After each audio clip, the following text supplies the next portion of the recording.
नमस्कार विद्यार्थी मित्रांनो, इयत्ता 7वीतील सामान्य विज्ञानातील पाठ 11 पेशी रचना आणि सूक्ष्मजीव याविषयी आपण माहिती घेणार आहोत।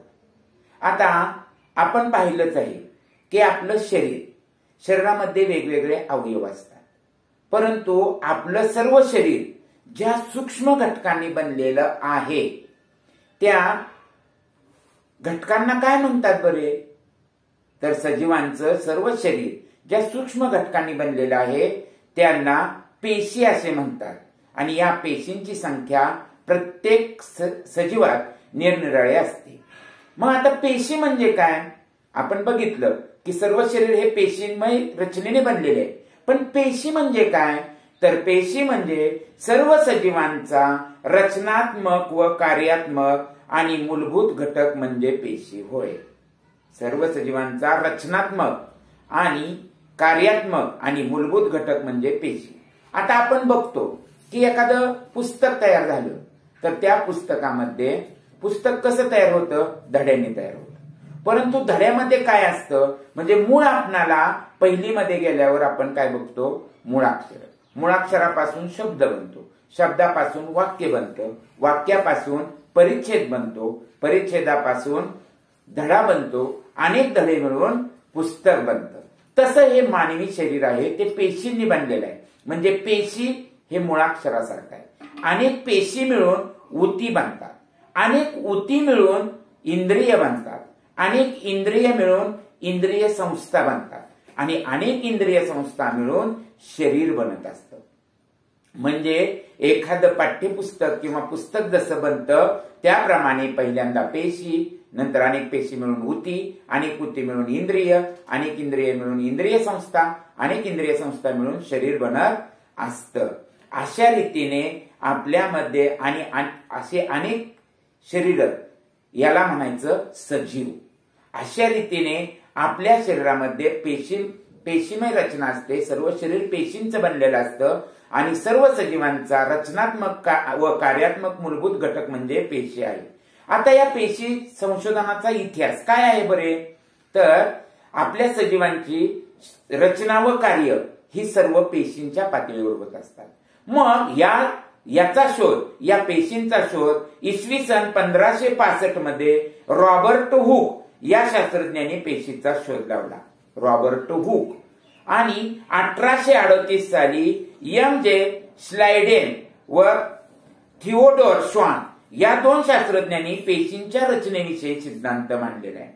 तर आर विरोशा यांनी सर्व पेशींचा जन्म हा पूर्वी अस्तित्वात असलेल्या पेशीमधून होतो असे 1885 साली स्पष्ट केले।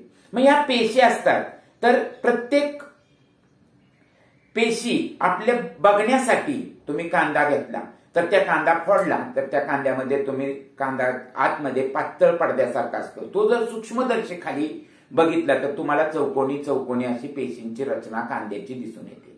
मग आपल्या शरीरातल्या पेशी बघायच्या असतील तर त्याचं परिमाण हे सेंटीमीटर पासून नॅनोमीटर पर्यंत असतो। म्हणजे सर्वात जास्त सेंटीमीटर आणि सर्वात कमी नॅनोमीटर, म्हणजे सूक्ष्म हा नॅनोमीटर मध्ये बघितला जातो। आणि हे बघण्यासाठी आपल्या उघड्या डोळ्यांनी हा सजीव किंवा पेशी दिसत नाही, तर त्या पेशी बघण्यासाठी आपल्याला एक सूक्ष्मदर्शी वापरल्या जाते। मग 1673 साली अँटोन ल्युएहॉंग यांनी एक सूक्ष्मदर्शी बनवला।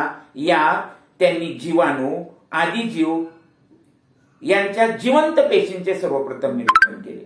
पेशीच्या आकारमानाचे मोजमाप मायक्रोमीटर आणि नॅनोमीटर या एककांचा वापर केला जातो। 1 सेंटीमीटर, आपल्या पट्टीमध्ये 1 सेंटीमीटर असतं। 1 सेंटीमीटर म्हणजे किती मिलीमीटर? 10 मिलीमीटर। 1 मिलीमीटर म्हणजे किती? तर 1000 मायक्रोमीटर आणि 1 मायक्रोमीटर म्हणजे 1000 नॅनोमीटर।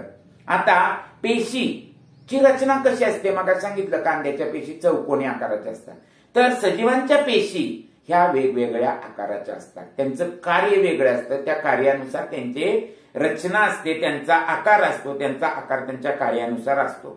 मग ह्या पेशी कशा असतात? गोलाकार, दंडाकार, स्तंभाकार, सर्पिलाकार, अंडाकृती, आयताकृती अशा विविध प्रकारच्या पेशी असतात. यासाठी पाठ्यपुस्तक मधील 73 पानावरच्या आकृती तुम्ही पाहू शकता.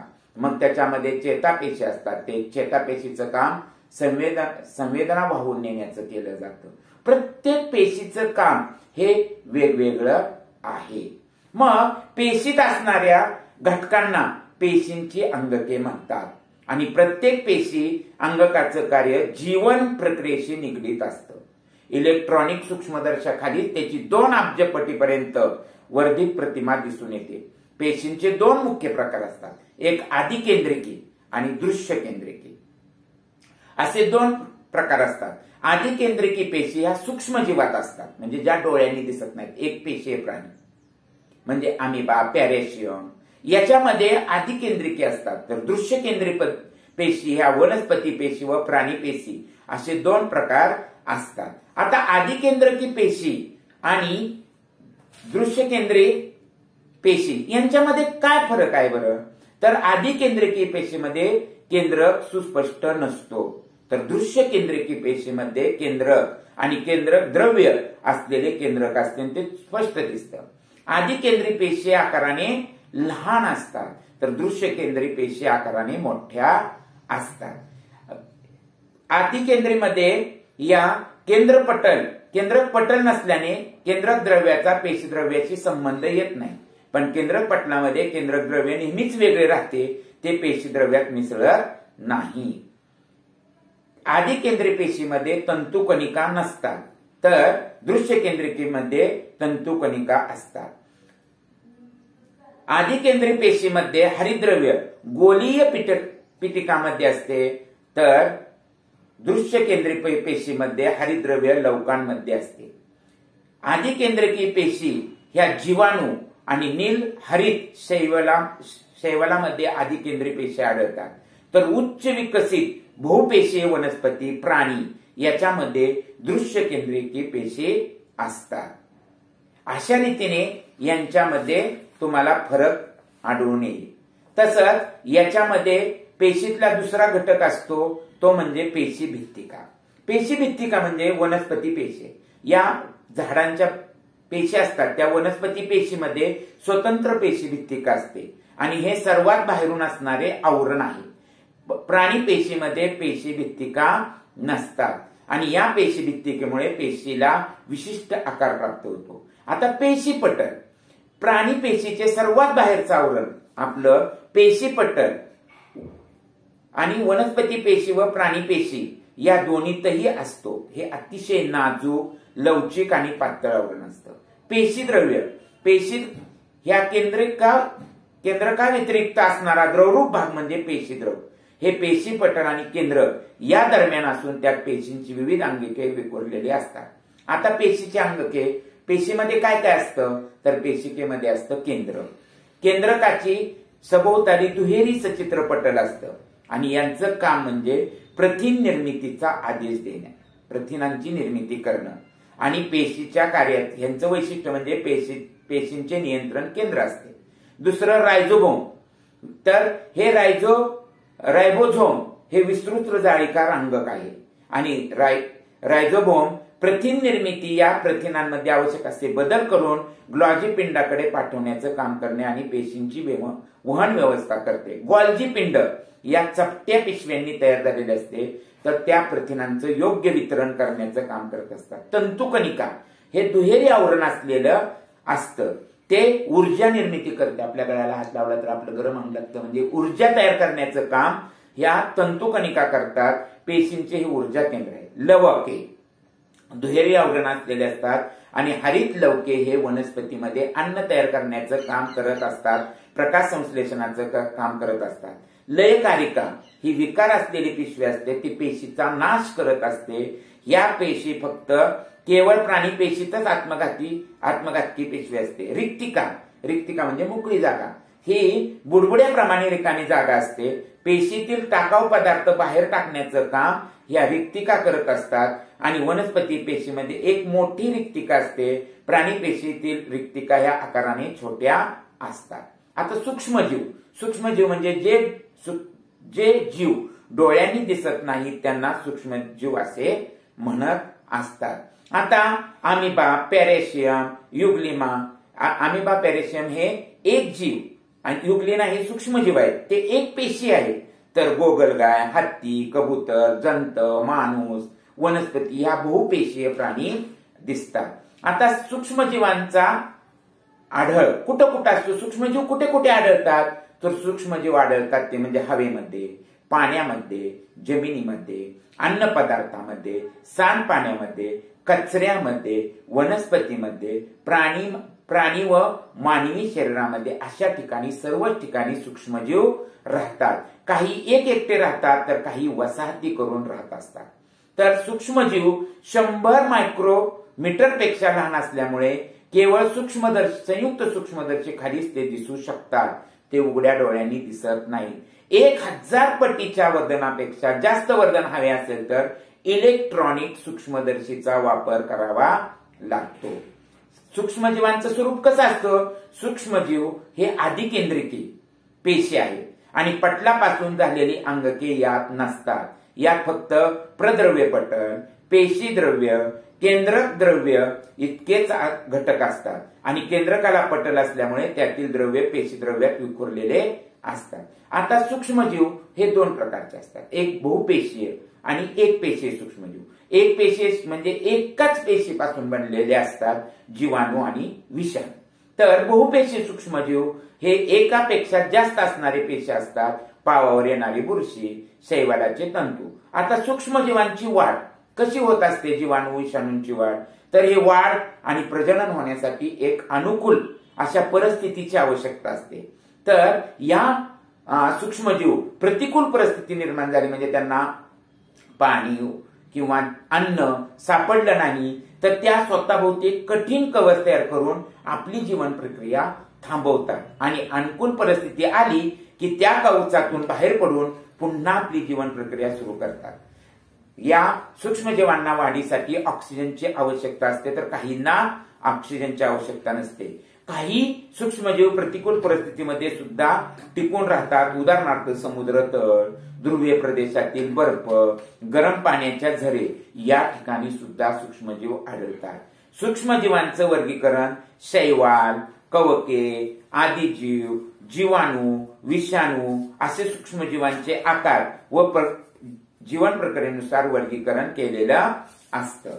आता या सूक्ष्मजीवांचे दोन प्रकार आहेत, एक उपयुक्त सूक्ष्मजीव आणि एक हानिकारक सूक्ष्मजीव। उपयुक्त सूक्ष्मजीवांचा उपयोग कशासाठी होतो, कचऱ्याचं विघटन, म्हणजे तुम्ही उकिरड्यांवर काय टाकता, शेण, पालापाचोळा, मेलेला प्राणी टाकता, तेव्हा त्याचं विघटन करण्याचं काम, हे कचऱ्याचं विघटन करण्याचं काम सूक्ष्मजीव करतात।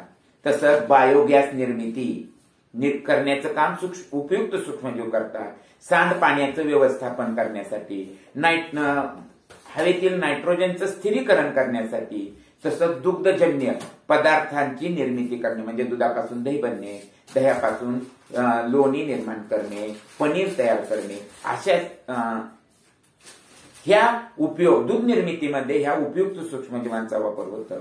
तसंच कातड्यांपासून कातडी कमवणे, गायपातापासून धागे मिळवणे, पदार्थांचं अपघटन करणे, तेल तवंग प्रक्रिया करणे, किण्वन प्रक्रिया करणे, अल्कोहोल, जीवनसत्वे, प्रतिजैविके, सायट्रिक आम्ल, लॅक्टिक आम्ल इत्यादी निर्माण करण्यासाठी आपणाला हे उपयुक्त सूक्ष्मजीवांचं काम हे सूक्ष्मजीव करतात, त्यांना उपयुक्त म्हणतात। म्हणजे उपयुक्त सूक्ष्मजीव आपणाला फार उपयोगी आहेत, म्हणजे कुठलाही सूक्ष्मजीव हानिकारक असला तरी तेवढेच आपल्याला फायद्याचे आहेत। कचऱ्याचं विघटन जर केलं नाही तर कचऱ्याची दुर्गंधी सुटत, बायोगॅस निर्माण केल्यामुळे आपल्याला गॅस मिळतो, लाईट मिळते, सांडपाणीचं व्यवस्थापन होतं, नायट्रोजन स्थिरीकरण झाल्यामुळे हवेत ऑक्सिजनचं प्रमाण योग्य राहतं, दुग्धजन्य पदार्थाची निर्मिती होते, पदार्थाचं अपघटन होतं, कातडी कमवणे, गायपातापासून धागे बनवणे, तेल तवंग प्रक्रिया करणे, किण्वन प्रक्रिया। आता किण्वन प्रक्रिया म्हणजे काय, तर किण्वन प्रक्रियेमुळे सूक्ष्मजीव काही कार्बनी पदार्थाचे दुसऱ्या कार्बनी पदार्थात रूपांतर करून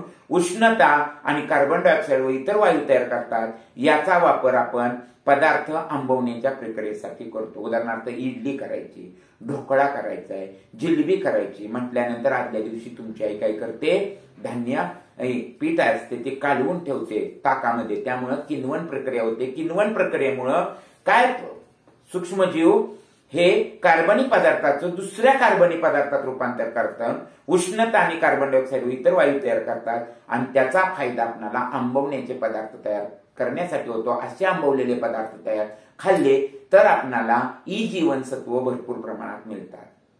आता आपण बघतो कोरोनाची लस निघालेली आहे. कोरोनाची लस आहे किंवा रेबीज, कुत्रा चावला तर ती कुत्र्याची लस, किंवा साप चावल्यानंतर सापाचं विष आपल्या शरीरात सोडलं म्हणजे याला प्रतिजैविके असे म्हणतात. अशा प्रतिजैविके लसी तर क्षय, टायफॉइड, कॉलरा अशा रोगांवर प्रतिजैविके तयार करता येतात.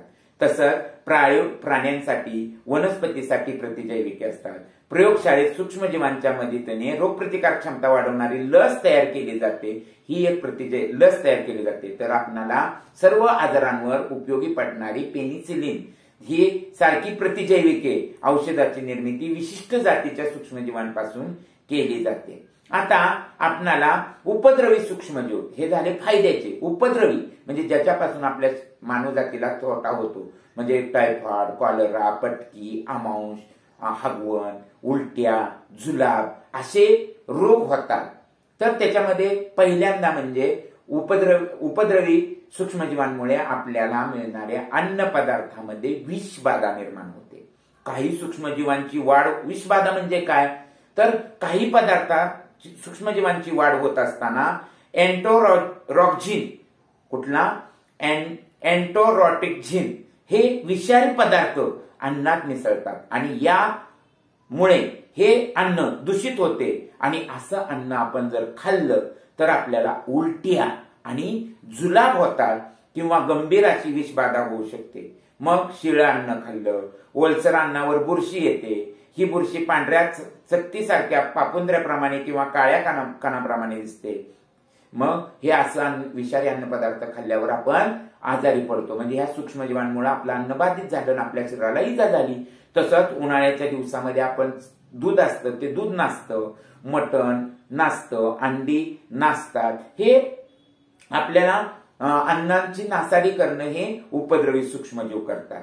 तसंच आपण मग असं अन्न बाधित होऊ नये म्हणून आपण अन्न व पाणी यांची सुरक्षित राहिलं पाहिजे, काळजी घेतली पाहिजे. दूषित पाण्यामुळे आपल्याला 160 आजार होत असतात.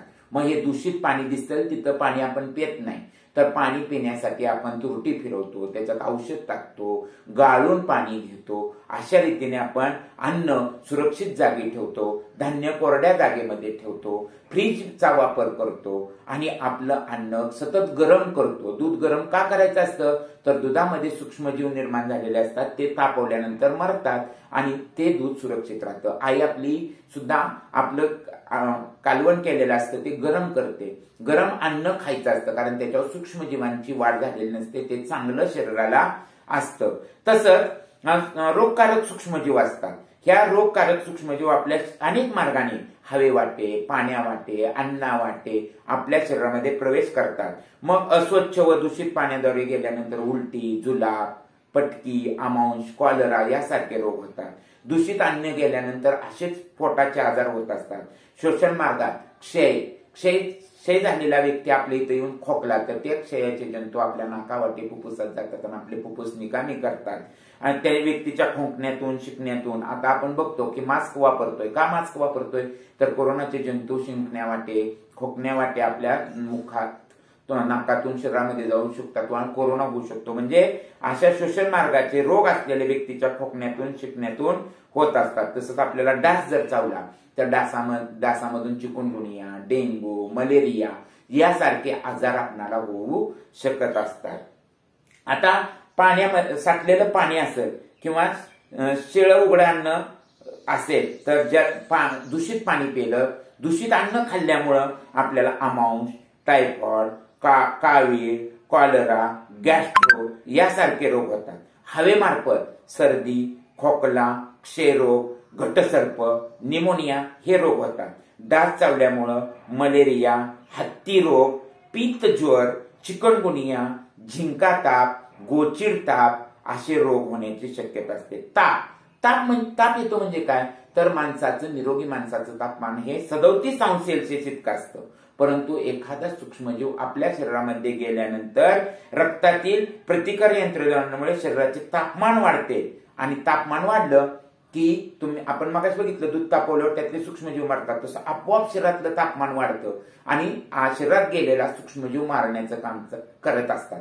त्यामुळे आपलं तापमान वाढलं म्हणजे 37°C पेक्षा आपल्या शरीराचं तापमान वाढल्यामुळं आपल्याला ताप येतो. म्हणजे एखादी जखम झाली तरीही आपल्या शरीराचं तापमान वाढलेलं असतं. अशा रीतीने आपल्या शरीरामध्ये वेगवेगळे असे घटक आत जात असतात. तर अशा रीतीने आपण बघितलं की ओला कचरा, सुका कचरा वेगवेगळा करायचा असतो. ओला कचरा व सुका कचरा वेगवेगळा का जमा करतात, कारण ओला कचरा कुजून त्याचं खत होऊ शकतं. सुका कचरा त्याचं विघटनशील कचरा असे म्हणतात. सुका कचरा विघटनशील नसतो, तो फेकला तरी निसर्गात तसाच पडून राहतो. उदाहरणार्थ प्लॅस्टिकच्या पिशव्या, दवाखान्यामधनं निघणारे सलाईन, सिरिंज ह्या सगळं इंजेक्शनाचे, तर ते तसेच पडून राहतात. त्यामुळे आपल्या गावात शहरामध्ये सौंदर्य नष्ट होतं. प्लॅस्टिक सारखा कचरा वर्षानुवर्षे पडून राहतो. शेतीमध्ये गेल्यानंतर ते तिथलं उत्पादन कमी होतं. मग सुका कचरा भंगारवाल्याला देऊ शकतो. ओला कचऱ्यापासून आपण खत तयार करू शकतो. आता रवा, इडली, भटुरे, नान यामध्ये दही का घालतात, तर त्याच्यामध्ये आपण रव्यामध्ये, इडलीमध्ये जर दही घातलं तर किण्वन प्रक्रिया होते. किण्वन प्रक्रियेमुळं त्याच्यामध्ये उष्णता निर्माण होऊन कार्बन डायऑक्साईड व इतर वायू तयार होऊन पदार्थाचे आकारमान वाढते आणि पीठ फुगून पदार्थ हलका, जाळीदार, मऊ होतो. त्यातली जीवनसत्वे वाढतात. म्हणून असे आंबवून तयार केलेले पदार्थ, किण्वन प्रक्रियेने तयार केलेले पदार्थ आपण खायचे असतात. दही, इडली, डोसा हे पदार्थ पचण्यास हलके कसे बनतात, कारण दही, इडली, डोसा हे पदार्थ किण्वन प्रक्रियेने केलेले असतात. सूक्ष्मजीवांच्या मदतीने बनवलेले असतात. किण्वन प्रक्रिया होत असताना, आंबवण्याची प्रक्रिया होत असताना कार्बन डायऑक्साईड व इतर वायू बाहेर पडल्यामुळे ते पीठ फुगते आणि त्याच्यामध्ये आंबवण्याच्या प्रक्रियेने पदार्थ चविष्ट आणि स्वादिष्ट, हलके बनतात. म्हणून आपण असे पदार्थ खाल्ले पाहिजे. आता आपल्या शरीराचं तापमान किती असतं निरोगी माणसाचं, 37°C, बरोबर आहे. परंतु सूक्ष्मजीवांची जास्तीत जास्त वाढ होण्याचं तापमान हे 15° ते 35°C कसं होतं, तर मानवी शरीराचे तापमान हे 37°C असते. परंतु सूक्ष्मजीवांची वाढ होण्याचं तापमान हे 15° ते 35°पर्यंतच असतं. शिवाय एखादा सूक्ष्मजीव जर शरीरात गेला तर आपली रोगप्रतिकार शक्ती चांगली असली तर शरीराचे तापमान वाढते आणि जंतूचा नाश केला जातो. आता प्रतिजैविके म्हणजे काय, तर प्रतिजैविके म्हणजे शरीरामध्ये एखादा रोगजंतू शिरला तर त्या रोगजंतूचा नाश करण्यासाठी, त्याची वाढ रोखण्यासाठी एक विशिष्ट प्रकारच्या औषधाला प्रतिजैविके असे म्हणतात आणि ही विशिष्ट जातीच्या सूक्ष्मजीवांपासून बनवलेली असतात. पेनिसिलिन हे कवकापासून बनवलेले असतात. पूर्वी असाध्य वाटणारे क्षय, टायफॉइड, कोलरा असे अनेक रोग प्रतिजैविकामुळे बरे होतात. पाळीव प्राण्यांच्या उपचारात देखील प्रतिजैविके वापरले जातात. आता आपण मगाशी बघितलं की सर्व सजीव पेशींचे बनलेले असतात. तर वनस्पती पेशी आणि प्राणी पेशी यांच्यामध्ये फरक काय असतो, तर वनस्पती पेशी या वनस्पती पेशीमध्ये सेल्युलोजने बनवलेली पेशी भित्तिका असते, तर प्राणी पेशीमध्ये पेशी भित्तिका नसते. वनस्पती पेशीमध्ये पेशी भित्तिका असते, प्राणी पेशीमध्ये पेशी भित्तिका नसते. वनस्पती पेशीमध्ये लयकारिका नसतात, प्राणी पेशीमध्ये लयकारिका असतात. वनस्पती पेशीमध्ये तंतुकणिकांची संख्या कमी असते, तर प्राणी पेशीमध्ये तंतुकणिकांची संख्या जास्त असतात. वनस्पतीमध्ये हरित लवके आढळतात, प्राणी पेशीमध्ये हरित लौकिका नसतात. वनस्पती पेशीमध्ये रिक्तिका मोठ्या आकाराने असतात, जास्त असतात, तर प्राणी पेशीमध्ये रिक्तिका आकाराने लहान व तात्पुरत्या निर्माण झालेल्या असतात. वनस्पती पेशीमधल्या रिक्तिका पेशी द्रव्याने भरलेल्या असतात, तर प्राणी पेशीमधल्या रिक्तिका अन्नाने किंवा टाकाऊ पदार्थाने भरलेल्या असतात. अशा रीतीने आपण आपला 11व्या धड्यामध्ये पेशीमय रचना, प्राण्यांची पेशी, वनस्पतींची पेशी, त्या पेशीमधली अंगके, अशा रीतींची माहिती, त्यांच्यातले घटक कुठले, त्यांचा उपयोग कसा होतो, आपलं शरीर कसं पेशींचं बनलेलं आहे, यामध्ये आपण पाहिलेलं आहे. तर सूक्ष्मजीव आपल्याला उपयुक्त आहेत तसेच हानिकारक आहेत. म्हणजे निसर्गामध्ये असणारे घटक आपण कशा पद्धतीने वापरतो याच्यावर आपण कसा वापर करतो हे ठरलेलं असतं. तर तुम्हाला हा पाठ नक्कीच समजला असेल. तर तुम्ही हा पाठ वाचा, प्रश्नोत्तरे समजून घ्या आणि समजून घेण्यासाठी हा पाठ पुन्हा ऐका. ढवळे क्लासेसला सबस्क्राईब करा. धन्यवाद.